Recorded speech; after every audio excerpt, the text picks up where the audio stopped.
Hello friends, welcome to my channel. તો આજે આપણે ઢોકળાની રેસીપી લઈને આવી રહ્યા છે.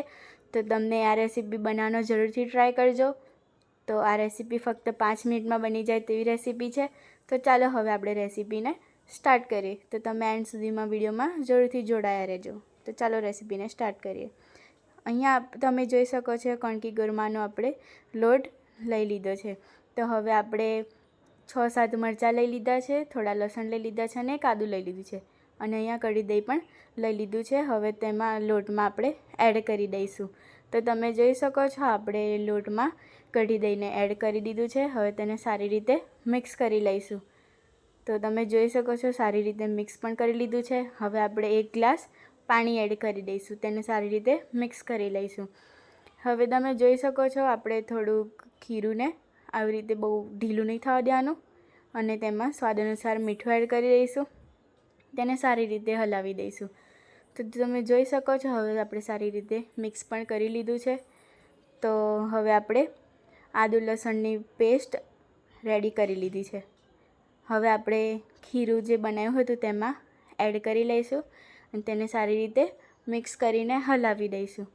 ત્યારબાદ આપણે તેમાં થોડો ઈનોને એડ કરી લઈશું, કારણ કે ઢોકળા પોચા અને સોફ્ટ બને અને ફૂલે તે માટે એડ કરી લઈશું. હવે તેમાં 1 ગ્લાસ પાણી એડ કરી લઈશું. ત્યારબાદ તેને સારી રીતે હલાવી દઈશું. ત્યારબાદ આપણે 1 ચમચી તેલને એડ કરી લઈશું, તેને ફરીથી આપણે હલાવી દઈશું. હવે આપણે ખીરુંને 15 મિનિટ સુધીને પલળવા દઈશું. તો હવે આપણું ખીરું પલળી ગયું છે, તમે જોઈ શકો છો. તેને સારી રીતે હલાવી દઈશું.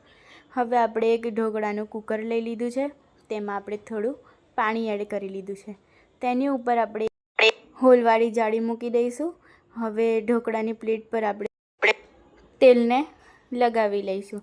હવે આપણે કુકરમાં મૂકી દઈશું અને ત્યારબાદ આપણે ખીરુંને તે પ્લેટમાં એડ કરી દઈશું. હવે આપણે કુકરના ઢાંકણા ઉપર એક સુતરાઉ કાપડ લઈને તેને આવી રીતે ઢાંકી દઈશું અને આપણે તેને 10 થી 15 મિનિટ બાદ તેને ખોલીને જોઈશું. તો તમે જોઈ શકો છો થઈ ગયું છે. તો 10-15 મિનિટ બાદ આપણે ખોલ્યું છે. તો તમે જોઈ શકો છો હવે આપણા ઢોકળા રેડી થઈ ગયા છે.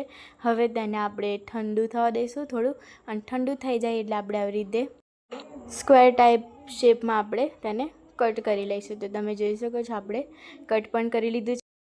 હવે ઢોકળાનો વઘાર કરવા આપણે એક કઢાઈ લઈ લીધી છે, તેમાં સિંગ તેલ એડ કર્યું છે. ગરમ થઈ જાય એટલે આપણે રઈને એડ કરી લઈશું અને ત્યારબાદ તલને પણ એડ કરી લઈશું. તો તમે જોઈ શકો છો વઘાર કરી લીધો છે, આપણે એડ કરી લીધું છે. તો ફ્રેન્ડ્સ, આપણા ઢોકળા રેડી થઈ ગયા છે. તો તમને આ રેસીપી પસંદ આવી હોય તો તમે પણ જરૂર